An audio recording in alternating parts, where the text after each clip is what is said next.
conduct the swearing in of new members virtually at the beginning of our next meeting, or if folks would prefer to be sworn in person. I did talk to Sarah Baker from the mayor's office yesterday, and our preference would be to do one swearing in together virtually at the next board meeting. But if people feel strongly about being sworn in person, then please indicate that in the chat. Otherwise, we will proceed with arranging for the swearing in to be done virtually at the next meeting. All right. So I think I'm looking at my old agenda. Our next agenda item is actually a presentation on our strategic plan for the Department of Health. So I will turn it over to Dr. Mahdi to tee up her team members. Thank you so much. Good morning, everyone. So glad to see everyone here today.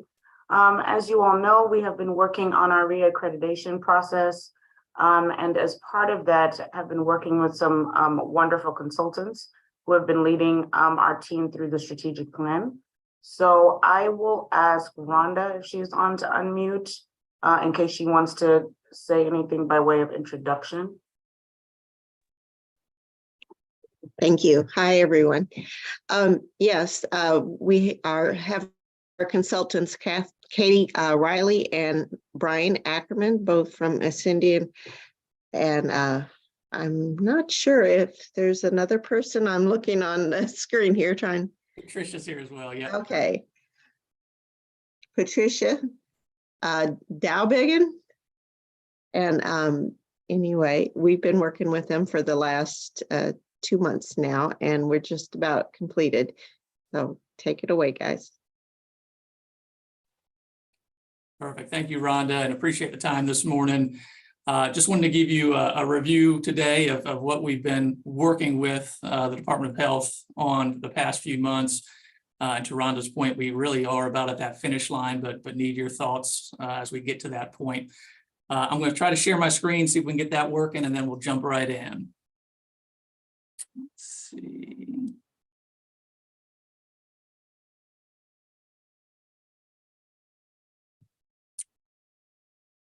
All right. So we'll work through what we've got here today. First of all, we'll introduce ourselves as well as the process in terms of who we are as a firm and really the big steps that have been taken really since October when we've been working with the department. From there, we'll pull together kind of a quick summary of the biggest findings, the most significant findings that have led us really down the path to the strategic direction and the priorities for the department over the coming years. So we'll go through all that. We'll talk through some revised vision, mission, value statements to make sure everyone is aware of those and where those have landed as well. Then ultimately talk through where we go from here in terms of next steps to finalize the plan. What you'll see here today is really as I mentioned, a higher level summary. You'll have an opportunity to see some more of the details over the coming days as well as we'll distribute that information. So briefly, who we are, Ascendian Healthcare Advisors. We are a consulting firm focused 100% in the world of health and healthcare, and we really operate within the areas of strategy, planning, and feasibility. We have been around for roughly 30 years and really focused in those areas. We've got a nationwide presence. We've got 2 office locations, despite the work across the country, 2 office locations, one in the DC area where I'm at, and then in North Carolina as well. But I've really had the opportunity, particularly over the last 15 to 20 years, the amount of engagement with public health departments have continued to increase. And then certainly coming through the pandemic, a number of departments sort of resetting their feet, if you will, and thinking about their strategic direction over the coming 5 years. So how we go about doing that from a process standpoint as we develop a strategic plan is first and foremost, we spend about 2 months just assessing the situation, and we'll give you some of the takeaways from that and the components that went into that. We're looking at not only a local and internal assessment, but also what's going on nationally and in the environment that's going to impact the health department through the course of this planning process. Then we want to define kind of where we want to go, right? So step 1 is where we are. Step 2, we took 2 months to figure out kind of the vision and where the department wants to go in the coming years. And then from there, how we're going to get there. So the last few months has been rolling up the sleeves, where we're going to kind of get into the weeds with the information you'll see that we'll distribute later.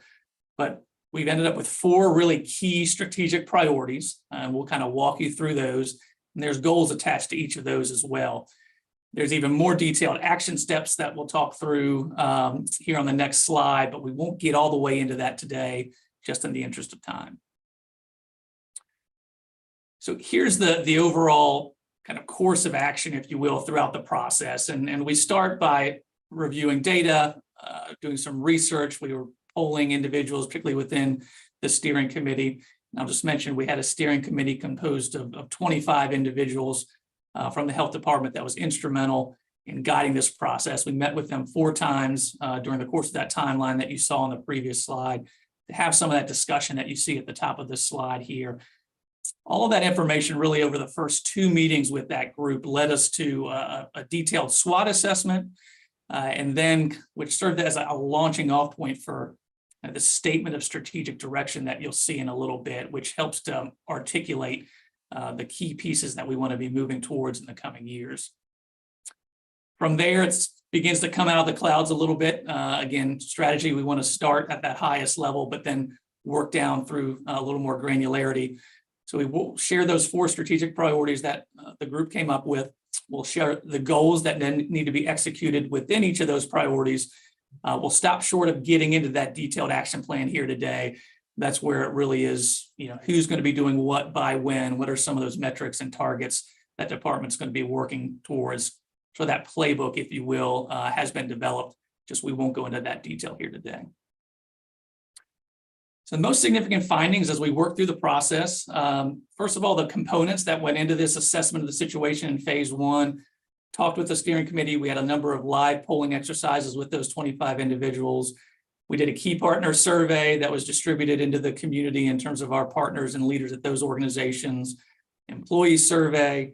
And then we also wanted to make sure we were incorporating work that was ongoing or recently completed by the health department, even outside of the scope of what we were doing. So they've done some work with the capacity assessment. They had a broader employee satisfaction survey, and then a local public health system assessment. So we want to make sure all those are being tied together as well.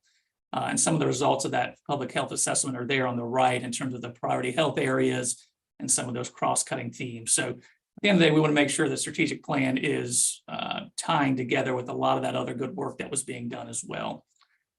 So with all that information in hand, we were able to come up with a number of key findings that we'll list out here, starting with those national and external factors. These are things that are, again, as we work with health departments across the country, are impacting everybody. I think everyone understands the COVID impact as it relates to really highlighting some of those inadequacies in the infrastructure and health equity, across the nation. Really put a spotlight on that. So that's really impacting a lot of the work that we're doing now with health departments. We understand kind of the prevention efforts. There's a lot of work being done, what's dubbed Public Health 3.0, to really focus more on those social determinants of health, those structural barriers, if you will, which involves more and more partnerships outside of just kind of typical health and healthcare partnerships in the community and throughout the community. And then we obviously know the impact that the health department that's put on them by things out of their control from kind of federal and state agencies as well that we need to be aware of. That's kind of a national look. The local look, got a number of different sources that we look through, and we were beginning to benchmark against the state as we looked at your information. Very strong clinical care, particularly within the city, as we rank that relative to the rest of the state. But a little lower from a rating perspective as it relates to health factors, outcomes of care, things of that nature. We also know as the population has been declining in the city, it's also aging, and that's bringing about evolving health needs. And the other things listed there at the bottom, gun violence continued to come up significantly as we had a number of conversations throughout the process. The partners responded in their survey, and I think very strong results from that in terms of overall strengths as it relates to the partnerships with the health department from the perspectives of the partners. I think there's desired for that continued expanded collaboration. This gets to that Public Health 3.0 that we talked about. I think The partners are wanting some more opportunities to continue to work to the health department. Again, we're seeing that across the nation as well. And I think important to note that second bullet there, that the partners really identified the employees and staff that are still at the health department as a key strength as well. As we think about the survey of the employees, again, they're thinking about quality, knowledge, the compassion of the staff. So it goes to that staff again as a key strength. But they've got some concerns as we think about workforce going forward and some of those and national and external trends that we talked about. And that last bullet, they talked about increased funding, those workforce concerns, and communication and collaboration. Again, as there's been continued turnover, addition of staff, as we've seen across the nation with other health departments, the need to continue to focus on that communication and collaboration internally is paramount. So pulling that all together in terms of a lot of the findings, we'll put it in the SWOT assessment to really understand where we are strategically. First and foremost, the strengths, the staff is number one. And you'll see each of these we've got some bolded. We did an exercise with the steering committee where they really ranked what they thought was the most significant. So clearly the staff is a key strength that we need to continue to leverage and continue to pour into over the coming years. Also recognized with the number of partnerships and the focus on health equity recently, acknowledging we still have a ways to go, but a continued focus there, along with the strength of the leadership. Weaknesses, again, no surprise from what we talked about before, the understaffing, kind of retention concerns continue to kind of rise to the surface and were flagged as one of the most significant concerns there. The other things relate to what we talked about a little bit before, those silos, communications internally. So we want to make sure that the strategic plan addresses that communication going forward and continuing to push forward that culture of quality and what that looks like, making sure technology is part of that as well. And we're fully leveraging the technological capabilities that we can. There are a number of opportunities. Community member engagement rose really far, and if we could double bold that really rose to the surface through all the conversations as the ability to continue to do that even more so than we have in the past. How do we do that? How do we expand into additional partnerships and collaborative efforts while we're also really focusing on the needs of the local population, which is an opportunity. Again, those needs continue to grow from a health perspective, but it is an opportunity to the extent we can be more and more proactive to address those. On the external threat side, again, the great resignation, the impact of staff turnover is clearly there. I think for those that don't work in this space every day, it's hard to maybe recognize kind of that great resignation. I know you guys are aware of it in terms of the impact on public health. Article came out yesterday, a research article from Health Affairs, that between 2017 and 2021, nationwide, just under half of the public health workforce left public health. So it's more than just that great resignation. It really is this systemic concern that continues to be driven forward. And that number went up to 74% if we think about those that are under 35 years old. So you all are experiencing that turnover. All our clients are experiencing that turnover. And so how can we pour into the employees to try to impact that significantly in the years ahead? So all that led us to kind of reevaluate where we were from mission, vision, values perspective. And what you can see here is the vision is to really achieve optimal health for all. That's what we're working towards. Our mission there brings in that key partnership piece. We can't do it on our own, to make sure that we're taking care of that and improving health and racial equity for all people. And the values there tweaked slightly, pretty consistent with what you all had before, with a focus on racial and health equity and the other ideas that are listed there. So those are the core to who the department is. So once we get those in place and we've got those mission, vision, values, those should be in place for 10 plus years. We want to then focus more specifically kind of time horizon of this plan to come up with another statement, our statement of strategic direction. It needs to be aspirational. It needs to support those mission, vision, values, but really be more that 3 to 5 year focus and an ambitious picture of where we're trying to move the department. So working with the committee, here's where we landed on that. I won't read every word of it, but you can see what's highlighted there. the strong desire to advance public health and equity as a priority, culture of quality internally, and making sure we're effectively using data capabilities. Again, a lot of work's been done in the past few years there, pushing that forward even further, and making sure we've got those foundational health services while we're also thinking about those more societal structural factors. So again, aspirational, this is what we want to move towards. And so as we got agreement from the committee on this statement, so we then began to think through what are those 3 to 4 strategic priorities that we need to execute on to really move us towards this statement of strategic direction. So we'll begin to wrap up by sharing each of those 4 with you. And if you kind of go back to that arrow chart, right? So we're about midway down with these 3 to 4 strategic priorities. And then the goals that are going to support the execution of them, we'll share those on these following slides. So first and foremost, again, tying to that statement of strategic direction, advanced health and health equity. To do that, or what that really is defined as, is achieving that optimal health for all residents of the city. And we want to be proactive to health promotion, enhance those community partnerships and collaboration, and address those structures and conditions that lead to health and equity. So very broad strategy, if you will. The goals begin to narrow that down a little bit more, but clearly priority number 1 for a reason. Some of the goals that the department agreed to work towards to support that, we want to institute a health equity program to really establish a more targeted approach for identifying and prioritizing some of those disparities that were flagged throughout this process, and I know that many of you are aware of. And that also is going to really require those partnerships that continue to come up in our conversation. I want to build a foundation of clinical care services, so continuing to get back to that in terms of clinical care offerings throughout the city and by the health department to also assist with those health inequities. And then going back to kind of the bigger perspective, review, advocate for policy changes. Again, so much of kind of where the health department operates is somewhat dictated by state and federal actions. And so continuing to really advocate in that arena as well is going to be important. So each of these goals, again, we won't get into it, has specific actions, timelines, and objectives associated with them. Priority 2, we want to solidify our foundation.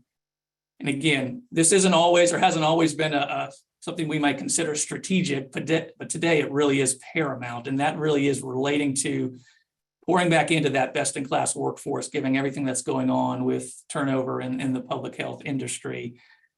So cultivating that, the work environment, the culture, and really developing the services necessary to address those community needs that were identified from the needs assessment, including clinical services and some of those foundational public health services that the other assessment that was done highlighted. So doing that, we need to create that culture of quality, focused on that collaboration that we talked about before. So making sure, again, as we continue to evolve, that we're working together as a team and the communication is there to really promote that quality improvement across all projects. Expand and modernize fiscal processes, so electric payment systems for all sections, both in-house and out-house, so continue to streamline that. Obviously, recruitment and retention, a huge piece there, so that's foundational, obviously, to the work that's being done. And then improve capacity to fully meet those foundational public health services as we're also maintaining our accreditation standards. The third piece is data infrastructure. Again, that came up quite a bit as an area of opportunity for us going forward. And so we want to make sure we're modernizing that data infrastructure. So we're maintaining and growing it in a way that's necessary to support evidence-based, data-driven decision-making. Again, the margin for error is so small, the resources are limited, as we are all aware of. So making sure we've got those evidence-based, data-driven decisions and approaches is pretty critical. So how can we use existing tools that we have and consider pursuing new technology to get there? So we need a governance framework to pull that off in order to improve data management strategy and technology. We want to expand collection and sharing. Again, this is something we heard pretty significantly from the partners in terms of their desire to work more with the department, and that involves more and more data sharing and ultimately improving our capabilities from a data management perspective overall, and then translating that from a skill set perspective to the staff. Then wrapping up, the other big piece that came through as a priority was the need to expand behavioral health services. And so that is really pushing forward in those areas from a program service, collaboration perspective, and helping to try to decrease that stigma, particularly surrounding substance use. A lot of work's been done actually kind of within the behavioral health space on their own strategic plan, which was leveraged for some of this information here. So goals there, again, communication, collaboration, rising to the top there is a key thing to focus on. How are we increasing the availability and accessibility of really inclusive substance abuse information and data? Create equitable and culturally competent systems. So we're being aware of that as we're also kind of pushing things forward from a collaborative and program service perspective and impacting that stigma that we talked about a little bit earlier to really help those in need more significantly get the resources that they require. A lot here, a lot to do. I think it's achievable. The goals are there. And again, more details really begin to come out in the action plan or how we're going to get there. So ultimately wrapping up and where we go from here, we're going to make sure you all have this information in front of you to review in more detail. Any questions that you have as you're reviewing it, again, we'll give you a chance here in a second to ask us any questions, but please get a hold of Rhonda as you're digesting this and may have questions or changes, additions. After we get that input, share it with the mayor, work to finalize it, and ultimately get it on the website. And then we'll have a number of bound copies available as well for those that might like those. So there's a lot of information. Appreciate you all listening in on kind of where we've been. A lot of work was done, so really appreciate the opportunity to share those results and happy to answer any questions you might have right now. Thanks, Brian, and thank you to Rhonda and the team as well. Just want to reiterate that a mammoth amount of work went into this with a very burnt out and very busy staff who are committed to multiple meetings, to really being thoughtful. I intentionally, I know that sometimes people change their approach to what they're willing to share when I'm around. So it was interesting. I kind of made an executive decision to stay out in the beginning phases. But at the latter meetings that I started to attend, it was just really great to see the level of engagement and alignment. You could tell that especially a staff that had been so integral to the local and regional response around the pandemic especially had very passionate and deep feelings about where we need to be as a health department in the future as well. And that's reflected here. I want to, Brian's very polite and so is Rhonda to a certain extent, but the call to action for the board is very clear on that last slide. We do need input based on your perspective. Many of you have been on this board for many, many years and have kind of seen the journey that the Department of Health has taken. Some of you are new, but have been very integral in leadership around the city. So I think the composite response that we could get after Brian and Rhonda and the team send out to, they'll probably send that through Serena or through but we'll get that to all of you. We really do need your input and constructive criticism around how to make this as strong of a document as possible, because it really is the foundation for the health department moving forward. I'll stop there and we will take any questions. So I have a question and a suggestion. When you send it out, depending on formatting, is there a way to send it where we can put comments in the document that everyone can see? So similar to like a live document. I don't know if it's currently just in a PowerPoint format, but I think it would be helpful for the board members to see one another's comments, and that might generate additional feedback if there's a way to collect it in that way. And then my question is, the very last slide, it looked like the goal started off with behavioral health and substance use, but then all of the items below it focus specifically on substance use. So I just wanted to make sure that last goal was intended to accomplish both, or better understand why the list below it was focused on substance use only. So to the first question, and then Rhonda, I might let you chime in. I know you were a little more involved in kind of reviewing some of the behavioral health strategic planning work that was done. Yes, so I think we can put it in a Word document. I'm not sure what, in terms of if you all can do a Google share. I guess we can work through the logistics on the best way to do that. That's certainly a great thought in terms of being able to, get ongoing input that folks can see kind of in real time. So we'll kind of work through those logistics and see if we can pull that off. Rhonda, thoughts on some of the conversation there around behavioral health versus substance use? I know a lot of work went into that strategic plan for behavioral health as well. Yeah, mainly that plan was put together by Scott and the other Scott Timms and the staff from the CDC, and we do have data in some other areas that we do need to probably give some attention to. So any suggestions that you have on that, we would be willing to incorporate and look into adding some more, broadening that area. Yeah, I can I speak to agree. that a little bit more, Serena. As you know, because Serena was integral in me actually being able to get the Behavioral Health Bureau and the funding for it initially up and running. So I want to thank her for that. She does a lot of this work behind the scenes, and we wouldn't have been here without her. But you know, Serena, but I think for the background for the rest of the board, because of how difficult it is to go from a budget being approved and then specifically what was approved in the budget last year for the new Behavioral Health Bureau was 14 salaried positions. So to give you context, we sent requisitions, which are basically requests to the Department of Personnel to start posting for those positions so we could interview them last year in August. The budget was approved in July.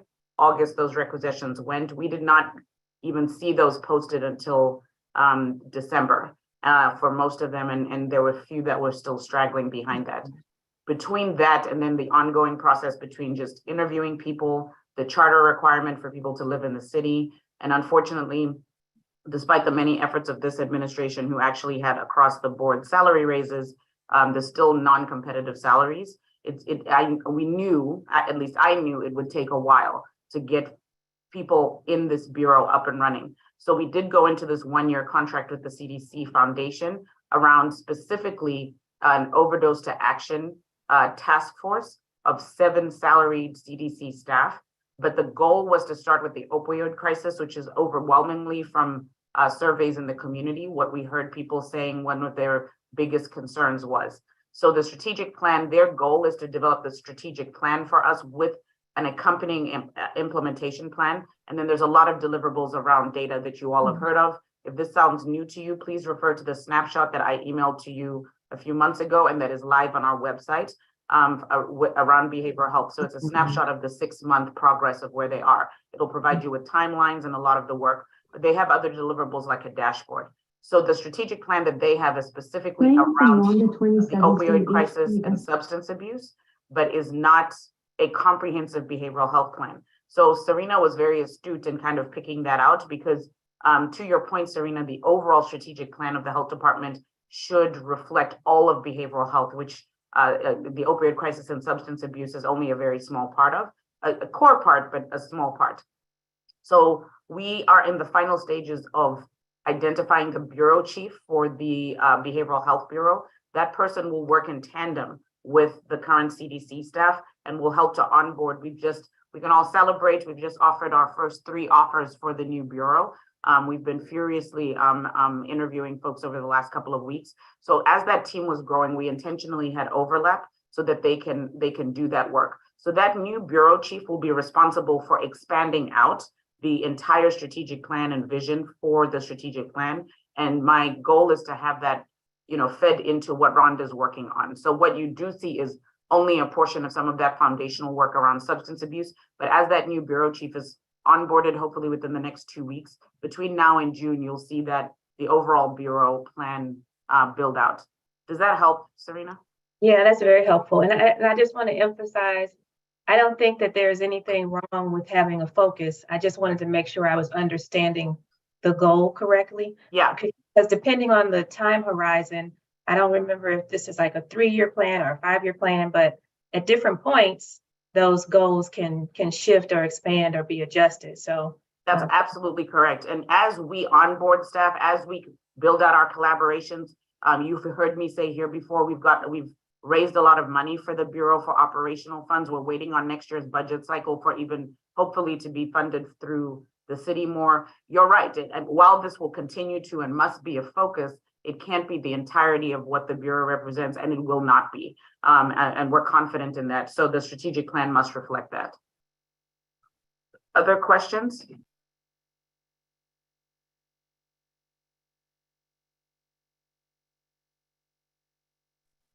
Dr. Bradley did put something in the chat.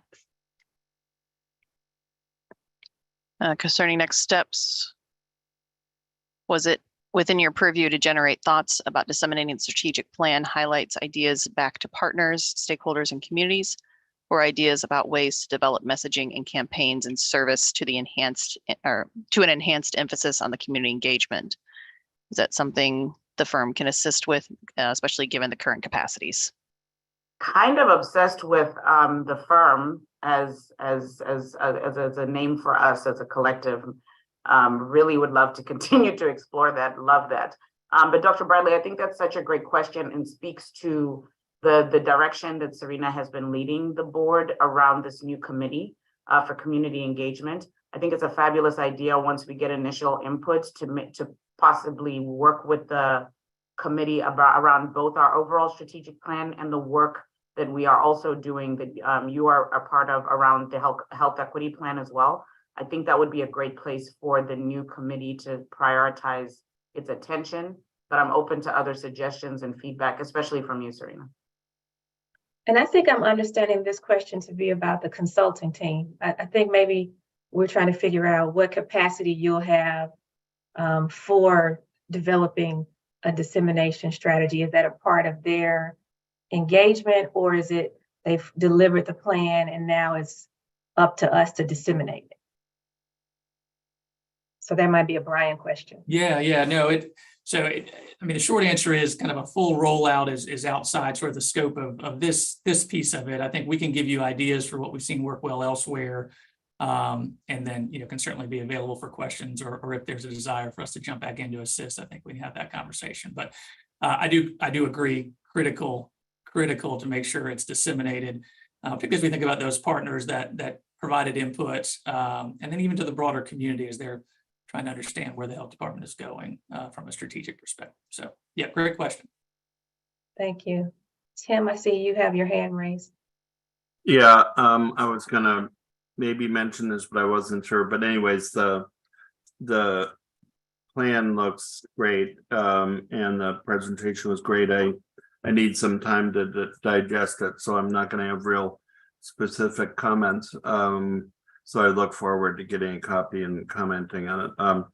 My overall comment, the one comment I'll throw out now, in maybe again, if I haven't read it because it went by quickly, I apologize, but you listed as a strength to the department, the community partners that are out there and the engagement of the community partners. But then, what I wasn't sure I saw so much and then sort of the next steps were engaging those community partners as much in the bullets. And I wasn't sure if that's because that's going to be in the action plan, which wasn't laid out yet or not. So that was going to be a suggestion I'd have, is to make more use of the community partners, which relates to Corey's comment and what Serena just said. I can probably talk on that a little bit. We have what we call two different strategic plans. One is called the Community Health Improvement Plan, and one is and that is more a plan that we develop with our partners, and our partners actually take part in the action teams and those initiatives. And then we have our strategic plan, which is more of a departmental plan that we try to link to that community health improvement plan. So there is some tie there, because like behavioral health is part of our strategic plan, and it is also a priority in our community health improvement plan. So hopefully there will be a lot of partnership going forward, because of these overlaps. Like we've got the one on intersection of health and economic mobility, and then we're developing the health equity program.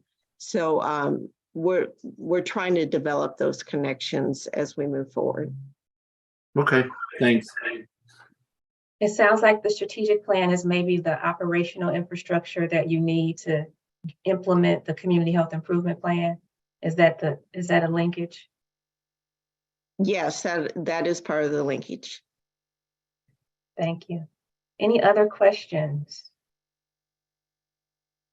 So Dr. Mahdi, if we get this document for comment sometime this week, is expecting comments back by March 24th enough time for your team to use it before you present it to the mayor's office, or do you want our feedback sooner? Rhonda and Brian, what do you think about that timeline? I think we had given you to the 30th. Is that enough time? Yeah. Yeah, that's Yeah, fantastic. I thought the 30th was when it was going to the mayor's office. So if we have until the 30th, that's great. Yeah, you do until the 30th. Yep. And based on the feedback about the type of formatting we wanted, Rhonda, what do you think is a reasonable timeline for you and Brian to get this to the board? I think we've got a fair amount of it already in that format. We just would need to make sure it's updated based off the most recent information. So early next week would certainly be doable if that's appropriate and works for you all. Okay, thanks. All right. So if we have no further questions on this, thank you for the presentation. And we will move to our next agenda item, which is a resolution for the Community Engagement Committee. So this is not going to be a resolution that we vote on because, as we've mentioned at the beginning of the meeting, we don't have everyone sworn in yet to have an official vote. But we do want to discuss the proposed description of the committee that went out on your agenda at the very bottom of the agenda. I will also copy it in the chat in case folks don't have their agenda in front of them or don't remember seeing it. So in our bylaws, we have a description of all of our committees. And what we will be doing is adding this as a new committee, the Community Engagement Committee. So this is based on our discussion, I think it was at our last meeting, about the type of assistance that we might be able to provide to the department to help advance some of the strategic priorities and goals. I did ask people to indicate which committees you're most interested in serving on. I got some of those responses. And once everyone is sworn in, we can start assigning people to committees to begin working, because I believe that will happen by next month. If for some reason there is a delay, we can always work as committees, but still wouldn't be able to take official votes to move things forward. So does anyone have questions, feedback, or comments about this description of the committee, or edits if this doesn't capture what you thought we would be doing?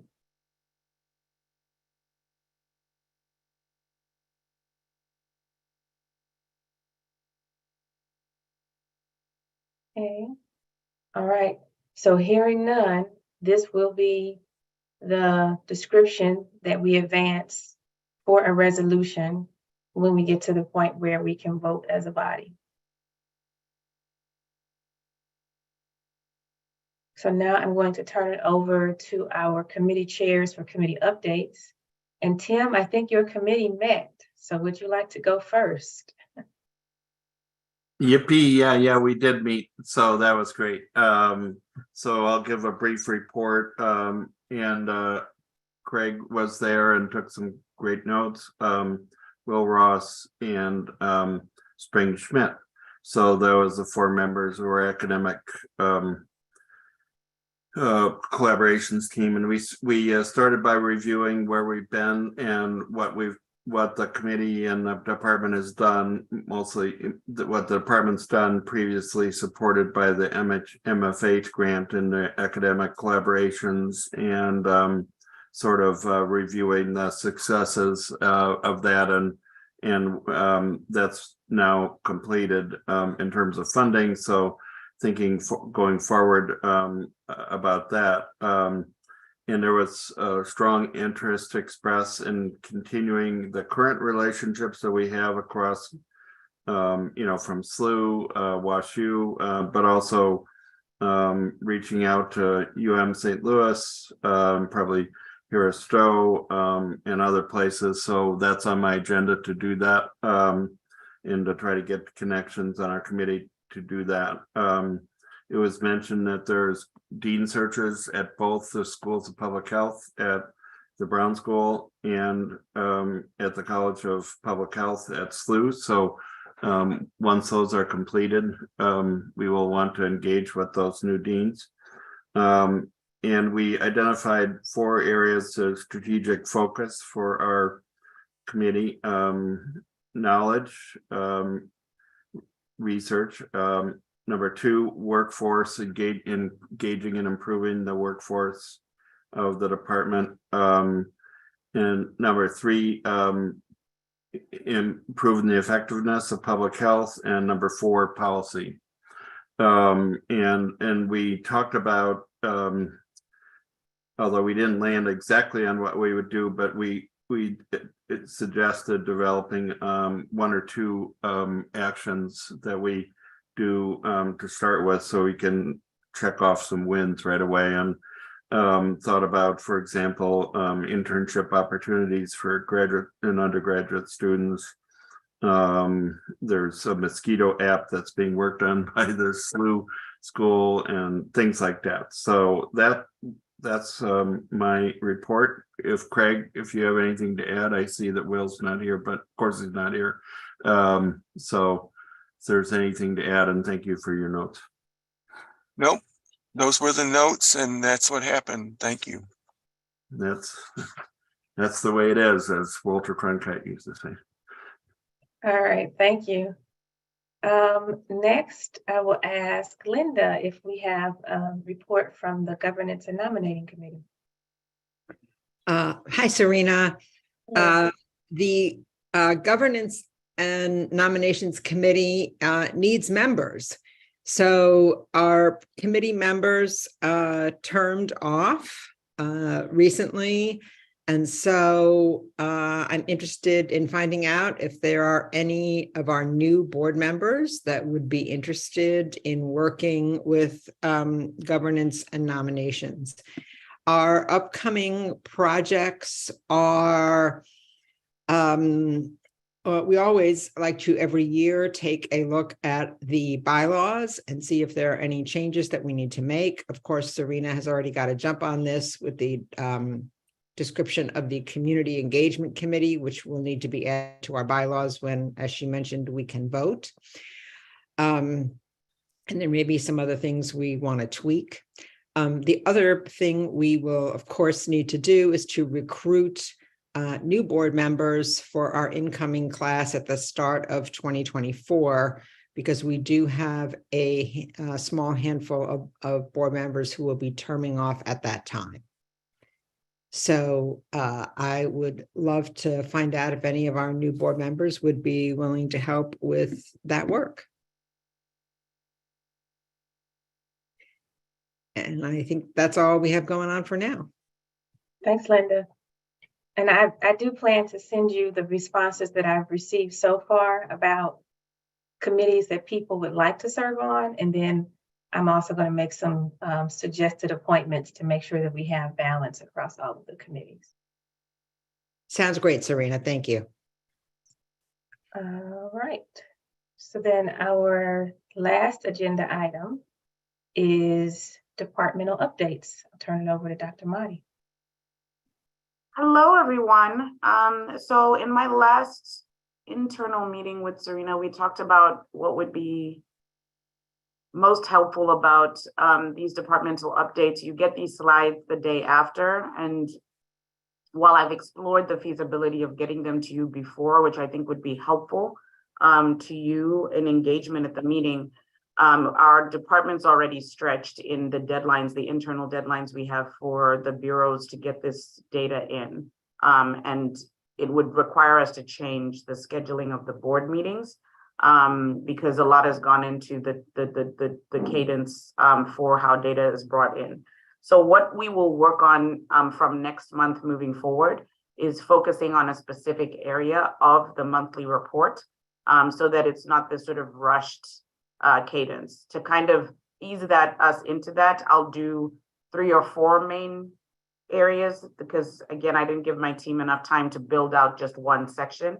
And hopefully that will work. But in the discussion points, please just let me know if you agree with that or if you enjoy the current format, what would be helpful. Again, my goal in a perfect world, I would want these to you before we have the meetings, but the scheduling for internal deadlines and the current board meetings is just incongruent for that to be feasible.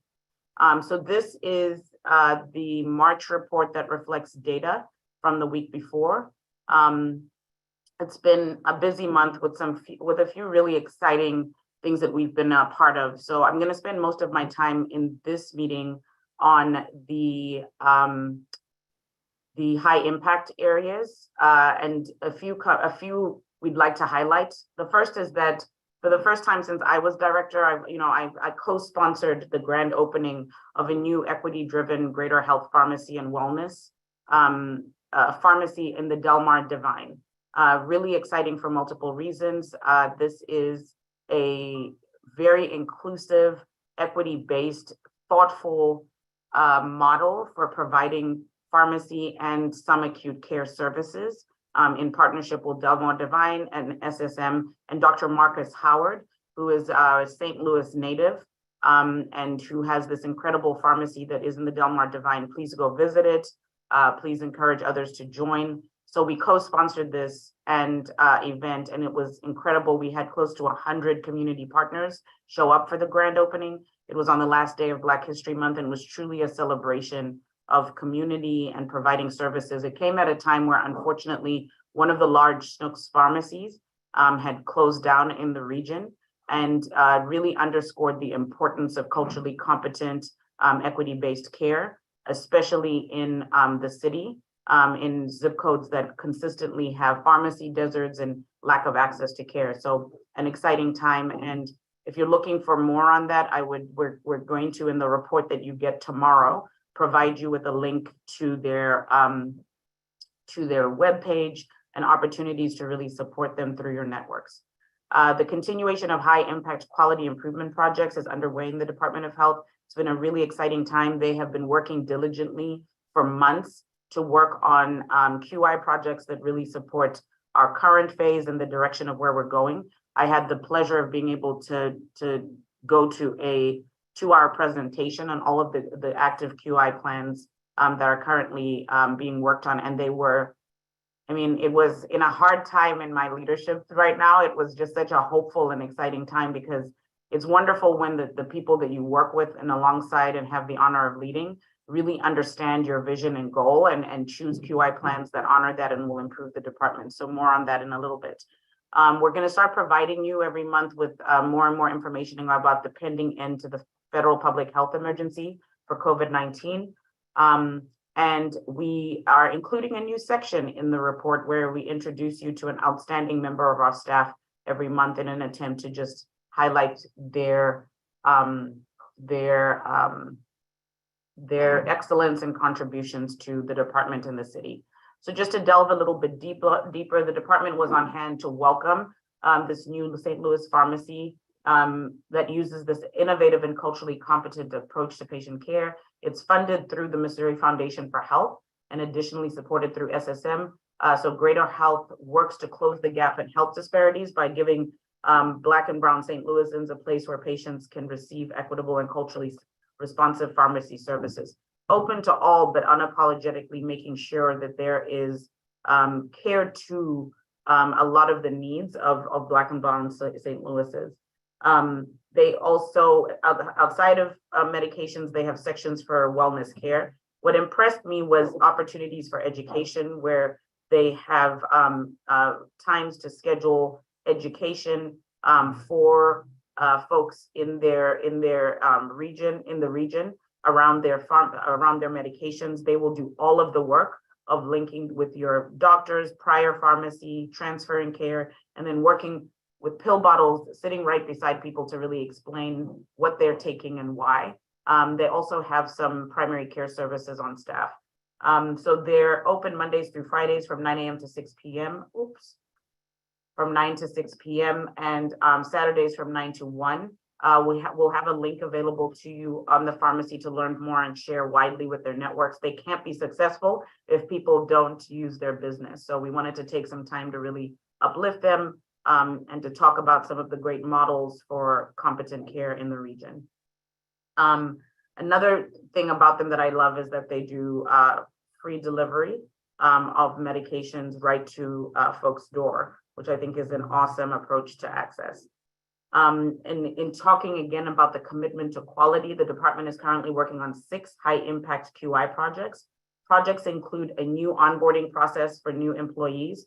This came out of a survey I did right at the beginning of my time here about, getting feedback about how staff felt about the health department, their time here, pros and cons. And one of the biggest issues currently is the onboarding system. Unfortunately, trainings which are available through Department of Personnel were halted through COVID and are very slowly coming back. But even then, the Department of Personnel doesn't have capacity to provide the sort of high-level trainings that you need to facilitate to onboard the kind of specialized services that our staff provide. Our managers try to do a great job of including trainings that are available, but as you know, high quality care and training also takes funding. And so we're limited in what we can do, but we're trying to build out an internal onboarding process. And I've seen the first draft of the handbook that they put together for this, and it is phenomenal. And so that is only one part of the onboarding process. Linked to this is a second QI projects around succession planning for management positions. We get a lot of internal promotions, a lot of managers that we hire from the outside that are basically just thrown in and have to learn on the job. I know that was my experience when I came on.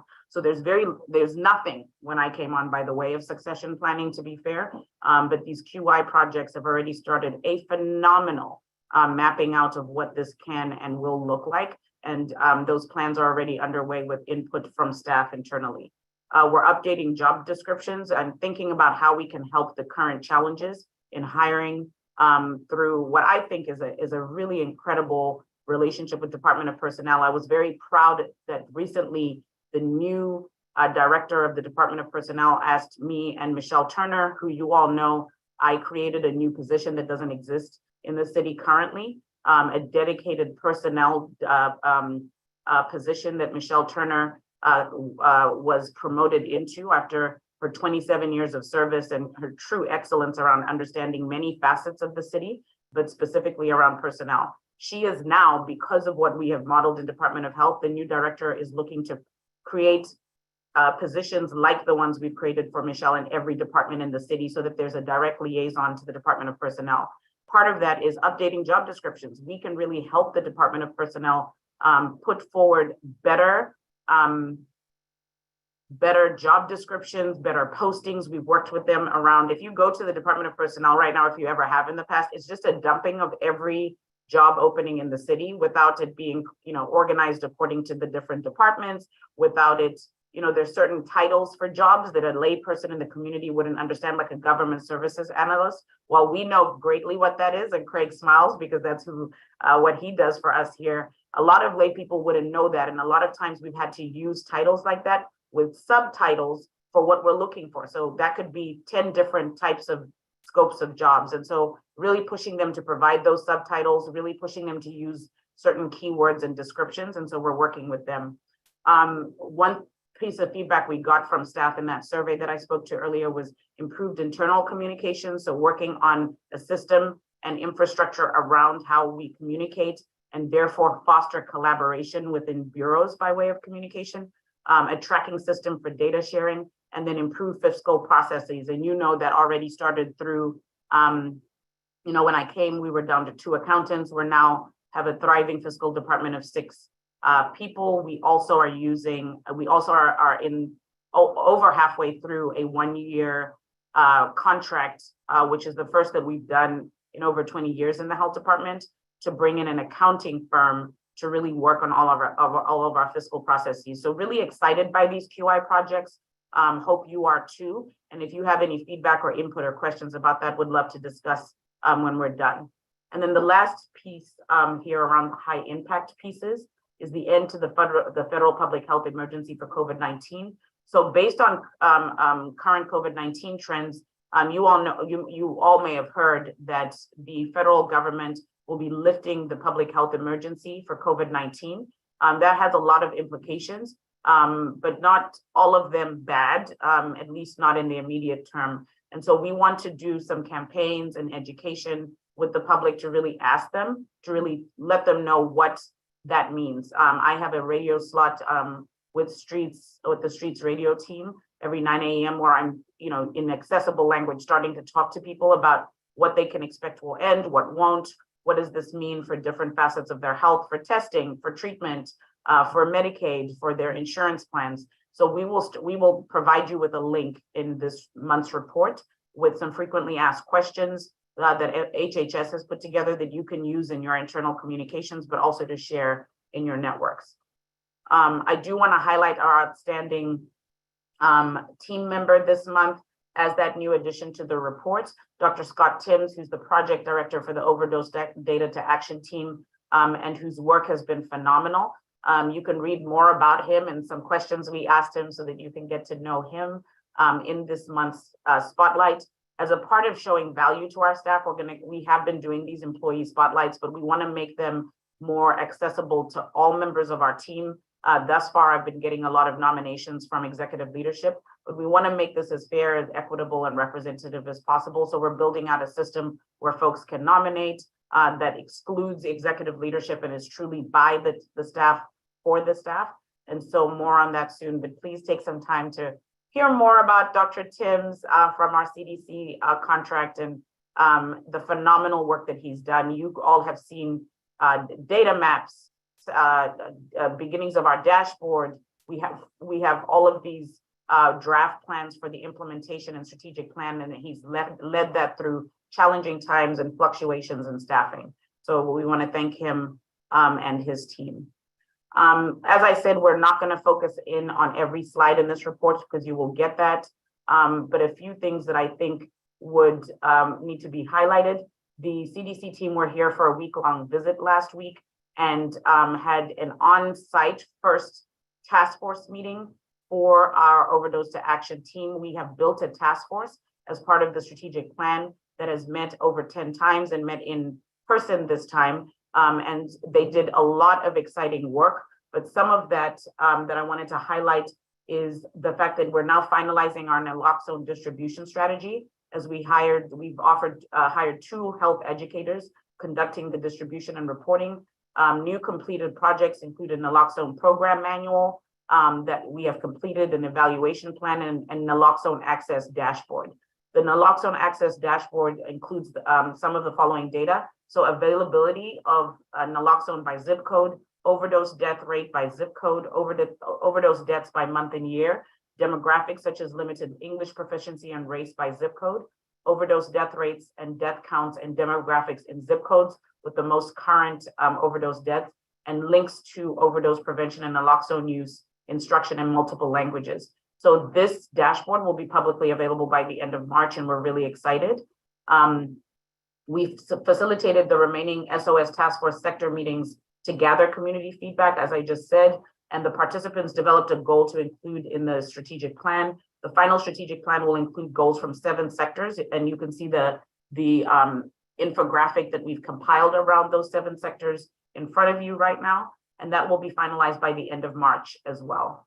As far as outreach goes, the Bureau's mailing list contains now 502 subscribers, correspondence is sent out during this time period have an open rate between 43 to 47%. So we've really built a community that is engaging with us in our communications efforts. And this open rate is a slight decrease from last month that ranged from 42 to 52%. So we are keeping those metrics and being thoughtful about innovative ways to continue to engage folks around the Behavioral Health Bureau and specifically around the work of the task force.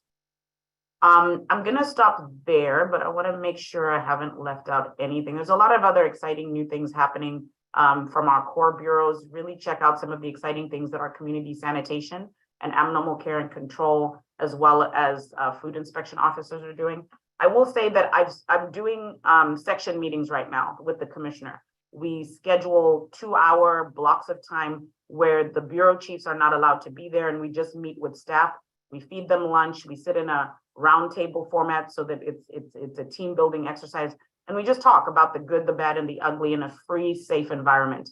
And I'll tell you that some of our bureaus don't often feel like they get any shine, and they do a lot of work around the city, like food inspection and community sanitation. So please spend some time taking a look at those sections of the bureau, and we are going to be focusing some of our future employee spotlights to them as well, because they do such core foundational public health work, and again, don't get a lot of the shine.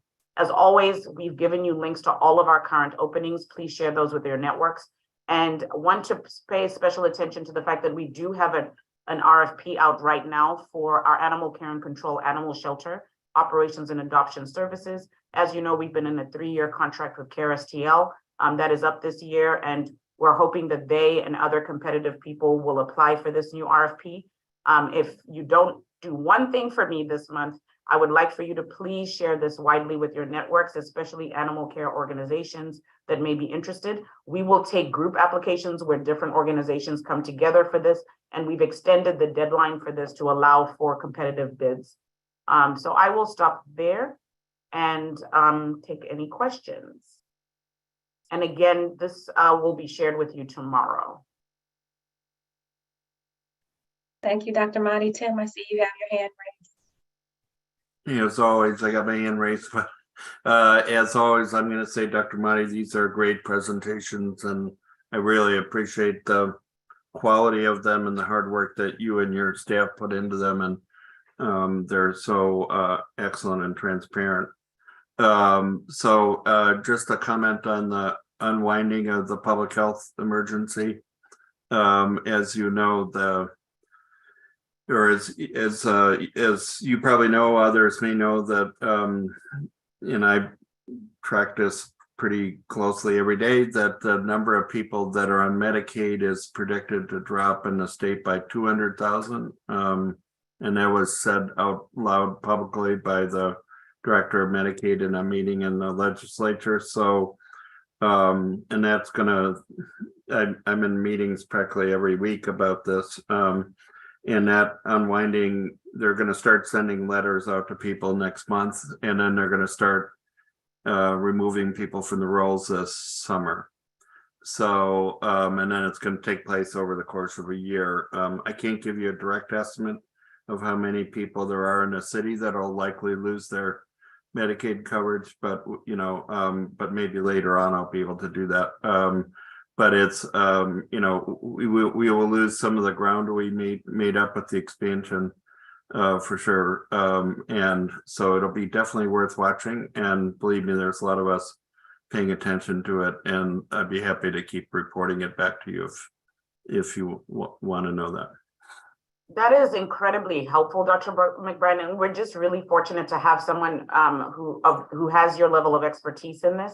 We're also communicating closely with the Regional Health Commission, who, as you know, carried an over 10-year contract with us around Medicaid expansion and did phenomenal work here. They provided at their last board meeting a really phenomenal and somewhat emotional presentation about all the work that they had done and what will need to be transitioned moving forward, their role and the role of other members of the community, including but not limited to the incredible leadership of our federally qualified health centers.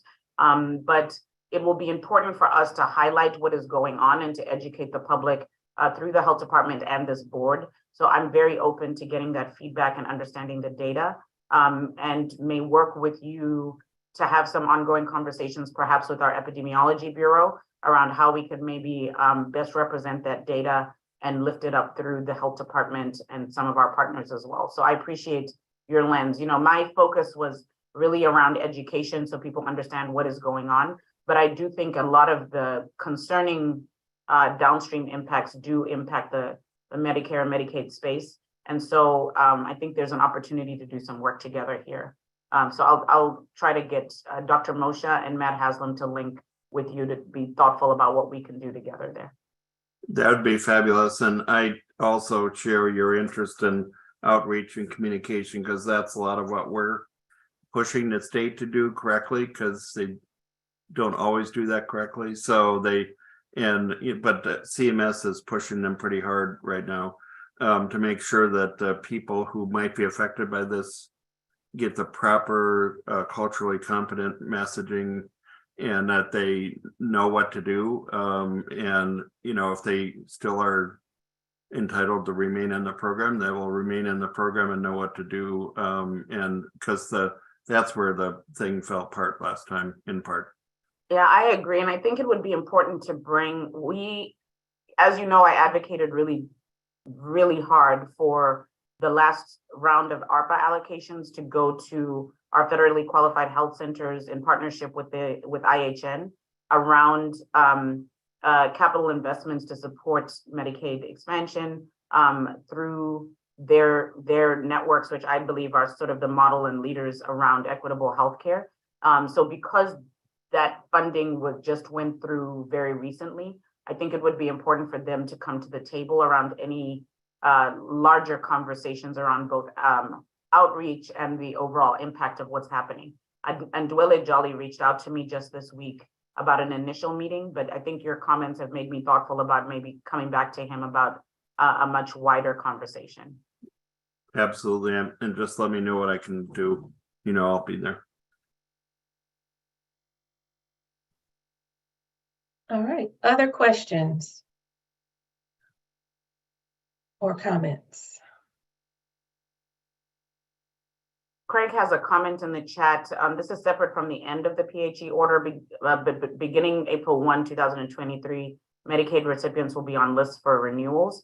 And he comments there are long telephone waits, technology limits, and people move and don't get the notices that they need to renew their Medicaid eligibility. So combined, this is a real issue. And Craig, I don't know if you want to unmute and say anything more about this, but I think it just underscores the importance of a collaborative, regional aligned approach to supporting folks in this phase. And Dr. Mali, were you saying that the Regional Health Commission is already putting a plan together? Is that what they were talking about at their meeting? So at their meeting, they talked to us about the work that they had done, but unfortunately, since the funding has ended, they won't take a core role. They're already talking about the new direction that they will be taking. Obviously, they'll be on hand as the folks that have been leaders right now, but with the funding that they had through Gateway, through our department and others now coming to an end, they're not positioned to, a lot of the staff that they were able to hire through that funding are no longer able to be employed, for example. And so I think we need to lean into them as the folks that really took a central role in the last 10 years. But again, the future of this is a combination, and is concerning, right? Because that's where the silos start again, of how the healthcare systems are approaching this, how our FQHCs and their leadership in partnership with IHN are approaching this, and others. So I haven't heard yet of a coordinated way in which that is happening, but Dwele in the meeting that we have scheduled for next week and soon may know more from his purview, unless others on this call have information that I don't. There's been a regular meeting that's been happening about the unwinding that I've been part of, but it's statewide. It's got statewide partners, but there's certainly people from the local area. So I think there's something smart about putting together a local regional group. Yeah. It would include people like Ndwele and others. And I know Deaconess Foundation's interested in this topic. MFH is interested in it. They've been leading the group that's been talking, basically every month about the unwinding. So I think you're talking about a local regional group, and I think there's something smart about that because, you know, a lot of the people that'll be affected by this, the things that Craig is talking about in that note are from the region. Yeah, I definitely think that this calls for some type of special task force or meeting that isn't necessarily the board meeting to talk Yeah. specifically about the engagement that will need to take place, because this same issue of the renewal process and people not getting letters, I remember being a part of a group that worked on that years before, and it takes a concerted effort of consistent messaging in multiple places for people to really be prepared. And even still, it's hard to be prepared for how the state goes through this process and ends up dropping so many people off of the rolls. So I wonder, I know, Dr. Mata, you're already meeting with Andwele, but if there's something that comes from that conversation that could lead to a larger regional conversation, I would definitely be interested in figuring out how to contribute to that. I think we can work on convening and coming up with a short list of folks that can meet, and then see where that takes us. I know that people are doing a lot of hard work on this in silos, but it's important for us to maybe use the same format that we used for the COVID-19 pandemic task force, right? That sort of led us through the pandemic for 2 years. And we could use either that infrastructure and invite other parties that don't usually get to come, or others to achieve this. So I'll spend some time talking to this. My first stop will be to reach out to Kate and Kanika at the county, as we always do with each other, and trying to be more collaborative. And then take that to the first meeting with Andwele and then open it up. My hope is that I'll have something to report back to you all at the next board meeting. Thank you. All right, if there are no other questions or comments, see, it looks like we are at the end of our agenda. I did remember in the course of our conversation that Dr. Mata and I talked about having a tour of the Department of Health website so that we could really become familiar with all of the content and know how to find information that we're looking for. So I forgot to put that on the agenda for this month, but I'm going to ask that we think about that. And even before we get the tour, just to encourage people to spend some time on the website, because there's a lot of good information there that could help us prepare for our meetings each month. And with that said, we don't have any other business items. The meeting, Ned? Ned has. Can I ask a question? I'm sorry. I'm trying to just kind of get up to speed with everything. You know, it's interesting being on a board like this because there's so many topics. And you guys have such a broad effort and purview. My personal expertise is really the opioid crisis from a research and implementation standpoint. And so I was pulling up the report with the, the collaboration with the CDC Foundation and kind of looking at that plan and trying to listen to where things are at. And it sounds like the data dashboard is, getting close to being available. I guess when I looked at the goal of developing strategies and implementing them, being later on in the plan, I was just wondering, what, I guess I just would have wondered if we could give more detail, since we have a little bit of time, more detail on that collaboration and what currently overdose prevention efforts are currently being implemented in this city, and the partnerships. I guess that we go through things so quickly. I'm interested in that topic in particular, and I wondered if you could give me more information. I think that's a question about, I'm not reframing the question. I'm thinking about the best way to respond, because it might make sense to have it as an agenda item so that the people who work on that are prepared to share information or to conduct a presentation. Because when I'm looking at the screen, I don't know if any of the team members from that overdose to action team are still in the meeting right now. Oh, okay. Yeah, they're not. But Ned, if you could send over to Serena or Serena and I, what you'd be interested in. As you can tell from the agenda, we usually give about a 15 to 20 minutes period if needed for presentations that the board would like.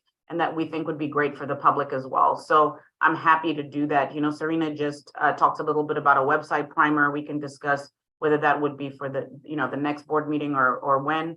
And if you get her your question too, we can discuss a time. But yeah, we can have people come in and dive deeper. And I for new board members, you should definitely send us topics that you're interested in, or, you know, I haven't heard what the health department's doing about this, or I don't know enough about that. That was what we can use that open agenda item for, like we did today with the strategic plan. Does that help, Nan? Perfect. Yeah, I'll send a kind of a list of kind of sub questions too, kind of things. That would be great. Thanks a lot. All right. Thanks everyone for your participation. The meeting is adjourned.